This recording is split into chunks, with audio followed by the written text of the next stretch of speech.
Meus amigos e minhas amigas, bem-vindos, bem-vindas a mais um Dá o que Pensar, o nosso videocast sobre vida, psicologia, filosofia, às vezes um pouco de gestão também, mas principalmente sobre aquilo que somos todos nós. Estamos aí na escola de Stephen Pressfield, o nosso querido autor da Guerra da Arte, que vem nos ensinando sobre as dificuldades, vicissitudes e desafios de fazer alguma coisa que, de fato, faça a diferença e gere significatividade em nossa vida. Hoje, nós veremos uma série de adjetivos desse hóspede inquietante que é a resistência. E assim começa Pressfield dizendo: a resistência é invencível. E aí ele começa o texto. A resistência não pode ser vista, tocada, percebida através do olfato ou ouvida, mas pode ser sentida. Nós a experimentamos como um campo energético irradiando-se de um ponto potencial, de um trabalho potencial. É uma força de repulsão, é negativa. Seu objetivo é nos afastar, distrair, nos impedir de fazer nosso trabalho. Bom, nos últimos dias eu acho que está sendo fácil o trabalho da resistência, porque nós já vivemos distraídos. Tem um livro até legal que eu recomendo aqui, que é O Foco Roubado, que diz justamente sobre esse ponto. E ali em cima tem um outro aqui, que é sobre a indústria da distração. Mas isso daqui fica aí a sugestão. E por que que é fácil o trabalho da resistência ultimamente? Porque nós já vivemos distraídos, nós já vivemos sobrecarregados, o nosso foco diminui e o tempo todo nós estamos fazendo coisas que, em geral, não vão agregar profundamente na nossa vida. Se a gente pega algumas linhas, por exemplo, da psicologia, a psicologia do flow, que está, de certo modo, está em moda por aí, ela vai dizer justamente isso, que nós não desfrutamos a vida porque nós não conseguimos manter um estado de consciência vivendo o presente. E por isso que a resistência é invencível, porque ela é tácita, ela trabalha nos bastidores, ela trabalha de uma maneira muito elegante e de uma forma que nós, quando percebemos, nós já somos reféns dela. E falo por mim, porque muitas vezes manter um propósito, manter uma resolução, manter algo que eu falo assim, não, eu vou fazer esse tipo de coisa, e às vezes coisas simples, como atividade física, como mudar a dieta, manter uma rotina de estudo, tudo mais, eu me vejo em muitos momentos vencidos por algo que é muito silencioso, por algo não planejado. E aqui está a resistência, que é sempre uma força de repulsão. Muitas vezes ela vem sob a forma de preguiça. Pô, tô aqui num feriadão, tal, podia estar assistindo um filme, maratonando uma série. Não, vou parar e vou gravar, por exemplo, um videocast. Vocês acham que eu não pensei 5 vezes para começar isso daqui? E essa é a forma silenciosa da resistência a agir em nossa vida. Nós sempre estamos adiando aquilo que é importante fazer, aquilo que é importante que nós façamos. E aí o que acontece? À medida que a gente vai ou deixando para o futuro ou rememorando o passado essas histórias ou essas situações, a gente nunca começa aquilo que é importante. A gente nunca senta. Lembre-se da primeira frase de Pressfield nesse livro: o mais difícil não é escrever, o mais difícil é sentar-se para escrever. E nesse sentido, nós cotidianamente sim somos assolados por esse hóspede inquietante que é a resistência. E aí ele começa uma outra característica da resistência, que é, ela é interna. A resistência parece vir do exterior. Nós a localizamos em cônjuges, empregos, chefes, crianças, adversários periféricos, como Pat Riley costumava dizer quando era técnico do Los Angeles Lakers. A resistência não é um adversário periférico. A resistência surge em nosso interior. Tem geração própria e perpetua-se por si mesma. A resistência é um inimigo interno. Nós somos muito bons para darmos desculpas por termos falhado ou por termos negligenciado alguma coisa. Em geral, o inferno sempre são os outros, já dizia Sartre. Jean-Paul Sartre, aquele filósofo francês lá, do existencialismo pós-Segunda Guerra Mundial. E isso é muito interessante porque o tempo todo nós estamos delegando à exterioridade os motivos interiores que não nos permitem fazer as coisas. Menos, não nos permitem não, que não nos ajudam a querer fazer as coisas. Porque permitir é possível, mas não nos ajuda a querer. E cada vez mais a gente está projetando isso. Como nós vivemos a sociedade do monólogo, a sociedade onde, em muitos sentidos, nós, em grandes maneiras, estamos o tempo todo falando com um eco, falando com uma sala de espelho, isso fica mais forte ainda. Por quê? Porque aí a gente entra quase que num delírio aí, pensando que as vozes da resistência vêm de fora. Sobre a forma de cônjuge, sobre a forma de emprego, sobre a forma de chefe, sobre a forma de crianças, sobre a forma de sobre a forma de eu tô cansado, sobre a forma de compensações, tipo assim, não, agora eu vou interromper a minha dieta que eu preciso fazer, porque eu tive um dia muito difícil e eu mereço um doce, eu mereço uma bebida, eu mereço um cigarro. Quando, na verdade, a gente só tá o quê? A gente só tá adiando, procrastinando ou jogando por um tempo inexistente, porque o futuro é, em muitos sentidos, uma hipótese, aquilo que, de fato, nós precisávamos fazer nesse momento. E por que isso se torna perigoso? Porque como a resistência é interna, ela vai continuar indo com a gente. Por isso que tem gente que muda de relacionamento, muda de emprego, muda de cidade, muda de país, e os problemas não mudam. E por que os problemas não mudam? Porque, na verdade, a coisa que precisa mudar está dentro dele, está dentro dessa pessoa. Mas é muito difícil fazer o caminho do autoconhecimento. Por quê? Como dizia o bom e velho Jung, o caminho do autoconhecimento é um caminho que você tem que fincar suas raízes no inferno. É um caminho doloroso. É um caminho de descobertas, de sombras que às vezes nós não queremos ver. E é proposital que nós não as queiramos ver, porque às vezes elas vão nos assustar e elas vão nos revelar uma dimensão que não é agradável de se tocar. Às vezes, esse hóspede inquietante, ele é difícil de dialogar, por quê? Porque no fundo, a gente vai encontrar, ou nós iremos nos encontrar ali. É interessante, há um autor que diz o seguinte, a verdade é como um poço, que no final, ao escavá-lo, você vai encontrar você mesmo, do outro lado.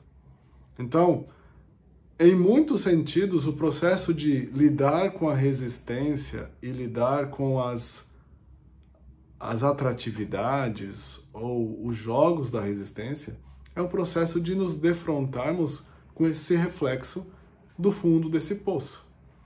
E aí vem um terceiro ponto, que é o terceiro adjetivo que o Pressfield diz da resistência, é que ela é implacável. E aí ele fala, a resistência é como o Alien, o Exterminador do Futuro ou o animal do filme Tubarão. Não sei com esse tubarão. Não é possível chamá-lo à razão. Não compreende nada além da força. É uma máquina de destruição programada de fábrica com um único objetivo, impedir-nos de realizar o nosso trabalho. A resistência é implacável, inflexível, incansável. Reduza a uma única célula e essa célula continuará a atacar. Está na natureza da resistência. É tudo que ela conhece. E por isso nós não podemos negociar com ela. E aqui me vem aquela frase famosa do Winston Churchill, na Segunda Guerra Mundial, falando do nacionalsocialismo, conhecido popularmente como nazismo, quando ele, no parlamento inglês, ele diz o seguinte, olha, quando você está com sua cabeça na boca de um lobo, você não negocia com o lobo, você luta contra ele. Em muitos sentidos, a questão da resistência é isso. Nós estamos o tempo todo com a cabeça na boca desse lobo. E é comum pensarmos que nós podemos negociar com ele. É igual, por exemplo, vamos pegar uma outra obra muito legal que eu gosto, que é o Fausto de Goethe. quando o Fausto negocia com o diabo a questão do trato. Ele faz um trato porque ele está insatisfeito com o mundo, ele fala, a filosofia, a teologia e tudo mais. Ele fica falando assim, olha, eu conheci tudo que eu podia e isso não me trouxe a felicidade. E de repente, ele vai lá e aparece o Mefisto, né, que é o diabo, e fala, olha, eu vou te dar tudo aquilo que você quiser de prazer, de conhecimento e tudo mais, porém, com uma condição, a sua alma é minha, quando você conseguir tudo isso. E ele, não, beleza, faz sentido, façamos um pacto. Nesse ínterim, Fausto se apaixona, e o drama existencial de Fausto é porque, quando ele pôde descobrir a felicidade plena no amor, ele já tinha vendido a própria alma para o diabo.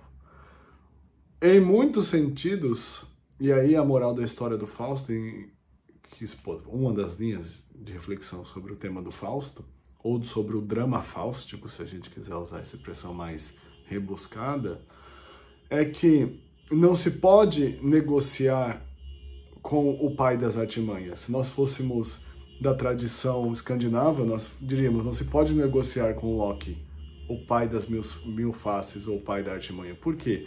Porque ele sempre tem uma carta na manga, afinal de contas foi ele que inventou a artimanha.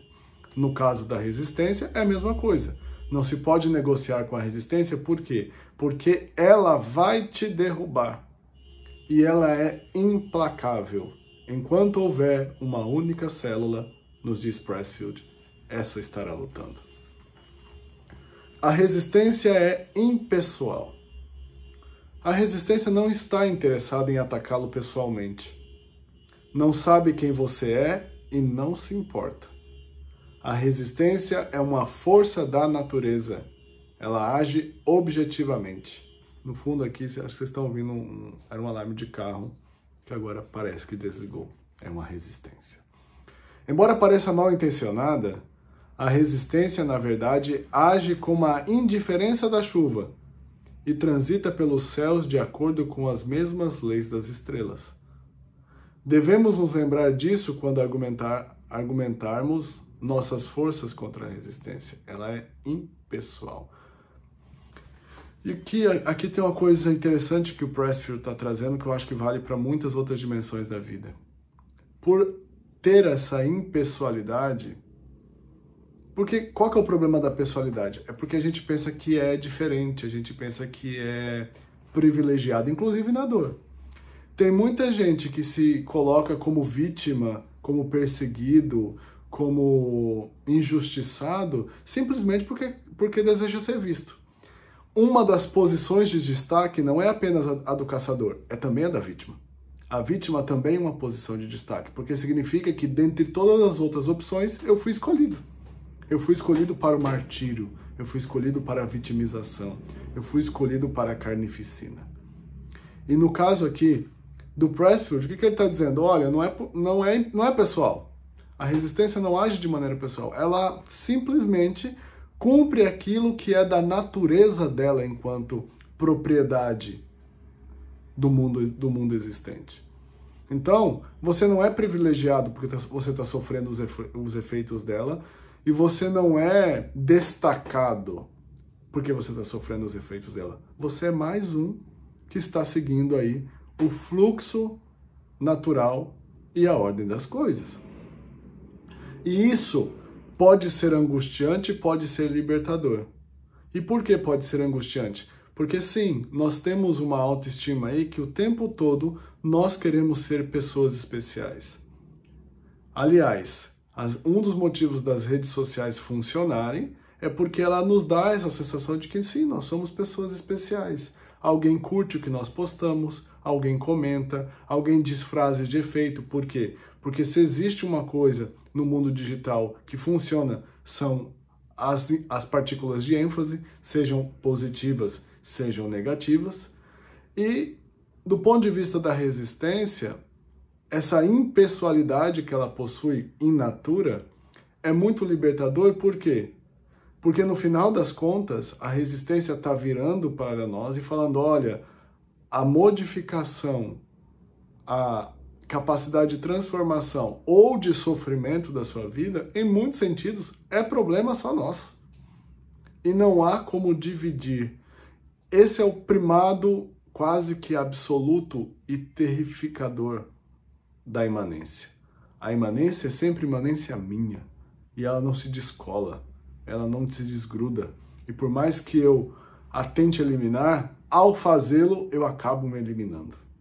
Então, ela é infalível por conta disso. Porque ela é impessoal, perdão, por conta disso. Porque ela não está preocupada com as suas singularidades ou com as minhas singularidades. Ela está preocupada em fazer o trabalho dela. E o trabalho dela é nos resistir. Assim como a segunda lei da termodinâmica, que é o princípio da entropia, que diz que todas as coisas não tendem à ordem, tendem ao caos, existe sim essa entropia psíquica. E que esse não é um conceito meu. O conceito de entropia psíquica diz o seguinte: se nós não cuidarmos da nossa vida, as coisas não tenderão a ajustar-se, mas tenderão à desordem. Sabe aquele ditado, com o tempo as coisas se ajeitam? Nem sempre. Há coisas que, se não forem resolvidas, há coisas que, se não forem enfrentadas, elas não melhoram, elas só pioram. E aí, quando nós quisermos enfrentá-la ou enfrentá-las, já será tarde. Por quê? Porque ela vai ter nos despedaçado, ela vai ter nos encapsulado e feito da nossa vida uma marionete. Porque sim, é muito tentador, e aqui é um tema da obra de Dostoiévski, que diz o seguinte: a não liberdade ou a terceirização da liberdade é algo altamente tentador. E por que é algo tentador? Porque nós, em muitos sentidos, não estamos dispostos a pagar o preço da liberdade, que é a responsabilização. Então é mais fácil delegar isso para alguém. Uma vez um líder meu disse uma coisa, um chefe que eu tive, me disse uma coisa que me fez pensar muito e depois de muito tempo eu fui entender. Ele diz o seguinte: a melhor coisa é obedecer. Por quê? Porque quando obedece, se a coisa vai mal, a culpa é de quem mandou.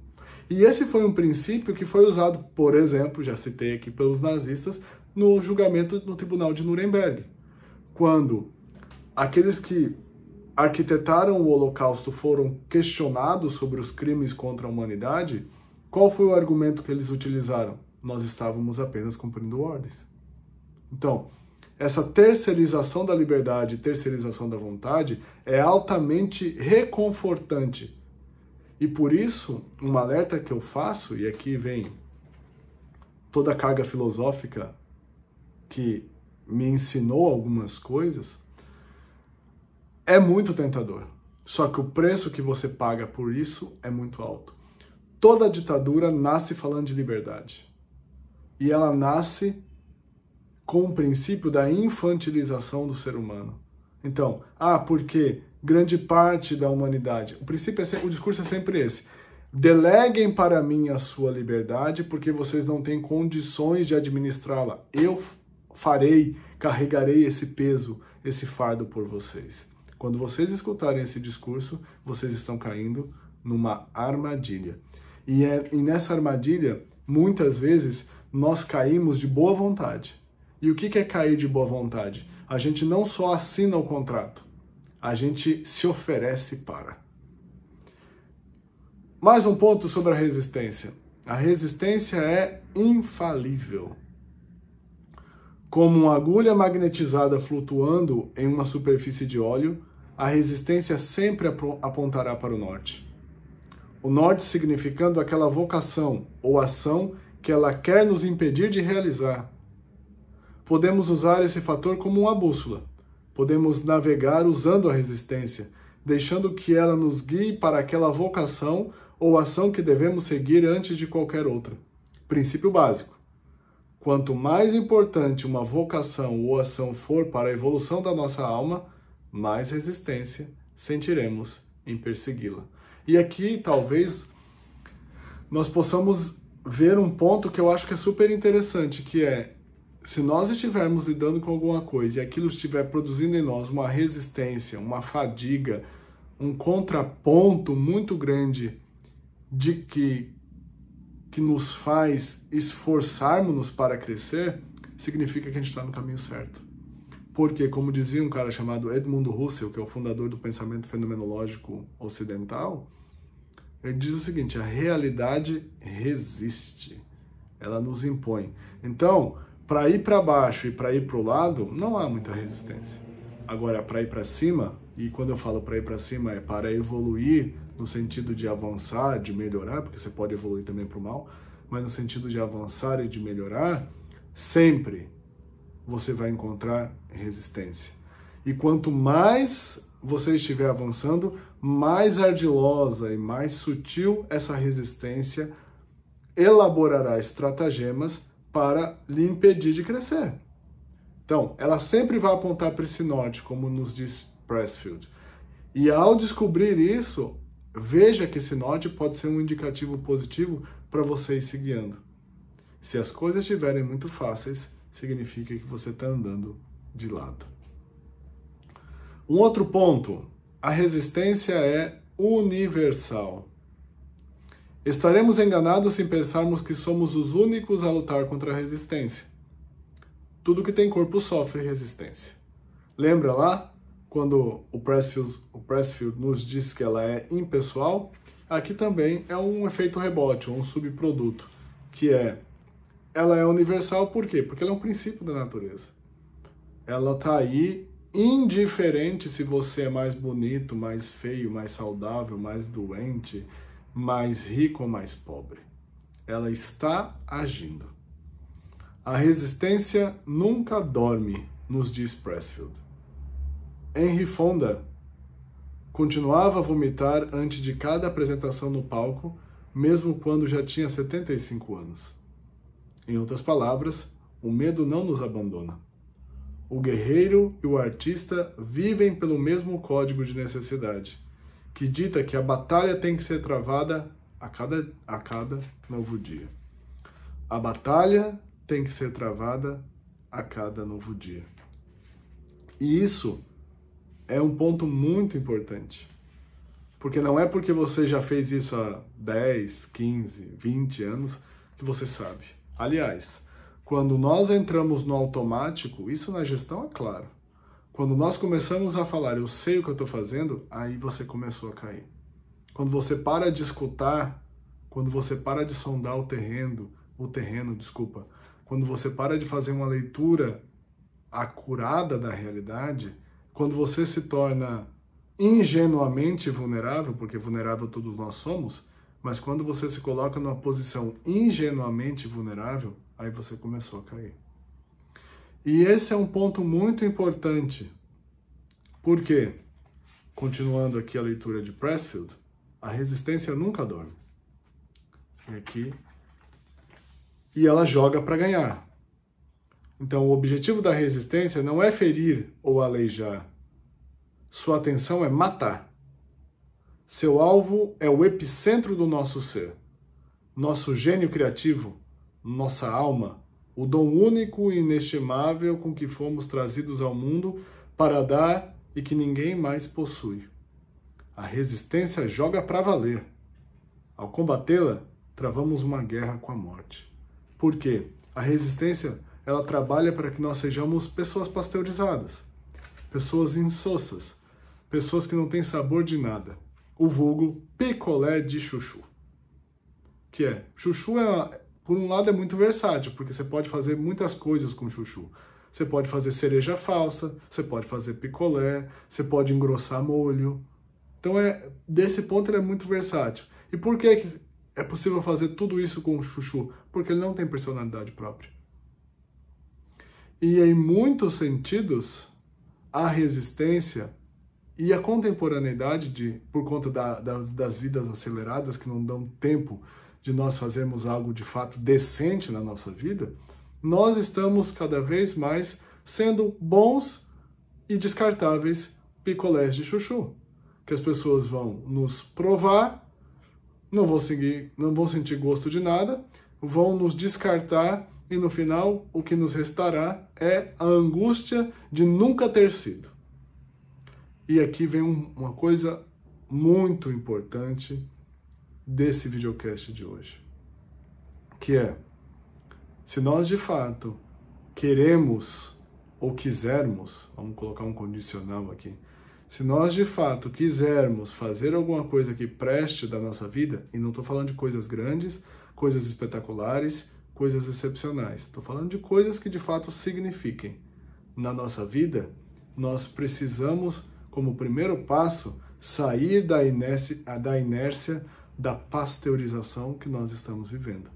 Uma vida acelerada, uma vida sem sentido, muitas vezes, uma vida que é baseada na opinião dos outros e para a opinião dos outros, e uma vida em que ao primeiro forasteiro nós delegamos a nossa liberdade e a nossa vontade. Sim, porque ser livres e ser seres de vontade, ou seja, homo volens, né, como diziam os latinos, um ser de volição, custa caro, tem um preço alto, e se nós não tomarmos cuidado, nós não conseguimos nos estruturar.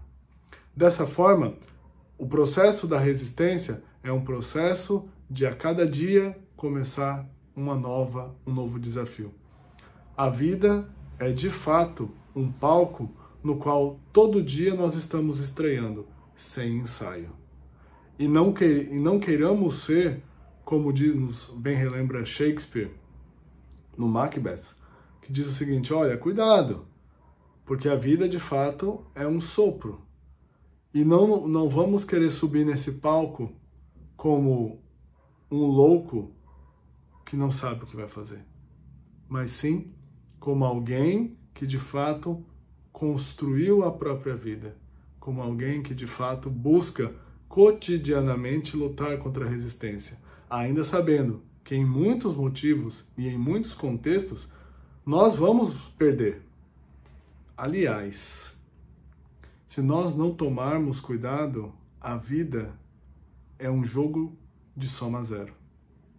E o que significa um jogo de soma zero? Um jogo que, se nós não tomarmos consciência do viver, o que nos resta é voltar para a caixa, como todas as outras peças desse tabuleiro. Mas eu acho que a vida pode ser um pouco maior, a vida pode ser um pouco melhor. Diante disso, o convite que Pressfield nos faz, e eu também comungando com aquilo que ele está dizendo, é: olhemos para o silêncio das resistências que nos habitam, porque ela está presente. E ela está presente como aquele hóspede inquietante, silencioso, porém letal. Tchau, até a próxima.